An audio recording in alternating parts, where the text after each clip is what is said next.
మళ్ళీ ఈ నెల 27వ తారీఖున ఇంకొక కార్యక్రమానికి పిలుపునిస్తా ఉన్నాం.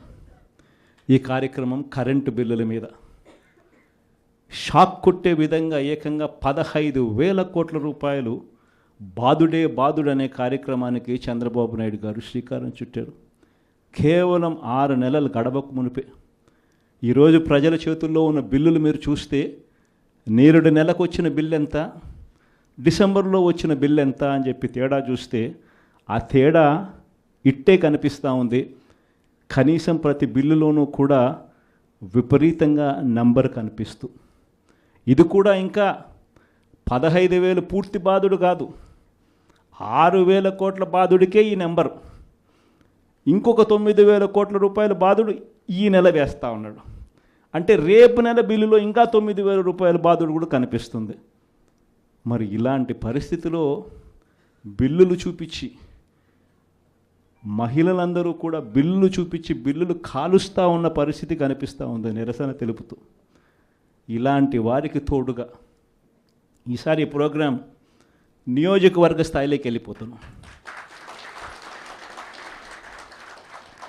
మొన్న రైతులకు సంబంధించి జిల్లా స్థాయిలో చేసినాం.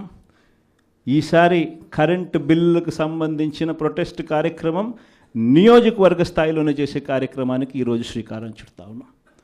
ఈ కార్యక్రమం 27వ తారీఖున పార్టీ కరెంటు బిల్లుల బాదుడే బాదుడుకు నిరసనగా ప్రజలకు తోడుగా ఉండే కార్యక్రమం చేయబోతూ ఉంది 27వ తారీఖున. మళ్ళీ 3వ తారీఖున జనవరి 3వ తారీఖున చదువుకుంటున్న పిల్లల కోసం విద్యా దీవెన అందక, వసతి దీవెన రాక పిల్లలు చదువులు మానేస్తూ ఉన్న పరిస్థితి మొట్టమొదటిసారిగా కనిపిస్తూ ఉంది. మన హయాంలో, మన వైఎస్ఆర్సీపీ హయాంలో ప్రతి 3 నెలలకు ఒకసారి, 3 నెలలు అయిపోయిన వెంటనే, ఆ త్రైమాసికం అయిపోయిన వెంటనే, జనవరి, ఫిబ్రవరి, మార్చ్ త్రైమాసికం అనుకుంటే ఏప్రిల్లో వెరిఫికేషన్ చేసేవాళ్ళం, మేలో తల్లుల ఖాతాల్లోకి ఆ డబ్బులు పంపించేవాళ్ళం. ఆ తల్లులు వెళ్ళి ఆ పిల్లలకు ఫీజులు కట్టేవాళ్ళు. ప్రతి త్రైమాసికం అయిపోయిన వెంటనే పిల్లల తల్లులకు ఆ డబ్బులు ఇచ్చి పిల్లల చదువులకు తోడుగా ఉండే పరిస్థితి మన హయాంలో జరిగితే, ఈరోజు ఆ విద్యా దీవెన పరిస్థితి ఏమిటి అని అంటే 4 త్రైమాసికాలు అయిపోయాయి. ఈ జనవరి 1వ తారీఖు వచ్చేసరికి ప్రతి త్రైమాసికం అయిపోయిన వెంటనే ఫీజులు ఇచ్చే పరిస్థితి నుంచి 4 త్రైమాసికాలు అయిపోయాయి. పిల్లలకు ఫీజులు అందని పరిస్థితి. మొత్తంగా ఈ ఫీజులకు సంబంధించి 4 త్రైమాసికాలకు సంబంధించిన విద్యా దీవెన దాదాపుగా 2,800 కోట్ల రూపాయలు, వసతి దీవెన కింద మరో 1,100 కోట్లు, దాదాపుగా 3,900 కోట్ల రూపాయలు పిల్లల చదువులకు. పిల్లలకి డబ్బులు రాక పిల్లలు ఈరోజు ఇంజనీరింగ్ మానేస్తూ ఉన్న పరిస్థితి, డిగ్రీ చదువుతూ ఉన్న పిల్లలు ఈరోజు చదవని పరిస్థితి, పనికి వెళ్ళాల్సిన పరిస్థితిలో ఈరోజు పిల్లలు ఉన్నారు. కాలేజీ యాజమాన్యాలు బిల్లులు కట్టమని చెప్పి పిల్లలను గట్టిగా అడుగుతూ ఉన్నాయి. డబ్బులు కట్టలేని పరిస్థితిలో పిల్లలు చదువులు మానేస్తూ ఉన్న పరిస్థితులు.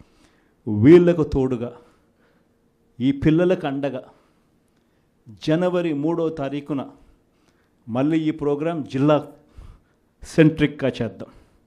జిల్లా సెంట్రిక్గా మళ్ళీ ఈ ప్రోగ్రాం జనవరి 3వ తారీఖున పిల్లల కోసం, పిల్లలకు తోడుగా ఉండేట్టుగా చేసే కార్యక్రమం ఈ కార్యక్రమం.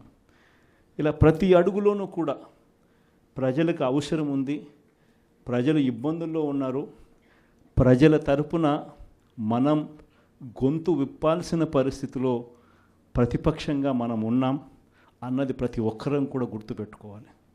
ఎవ్వరూ కూడా ఎక్కడా కూడా భయపడద్దండి. ఏమున్నా కానీ ఢీకొందాం. మీ అందరికీ పార్టీ తోడుగా ఉంటుంది. మీ జగనన్న మీకు అందరికీ అండగా ఉంటాడు అన్నమాట చెప్తాను.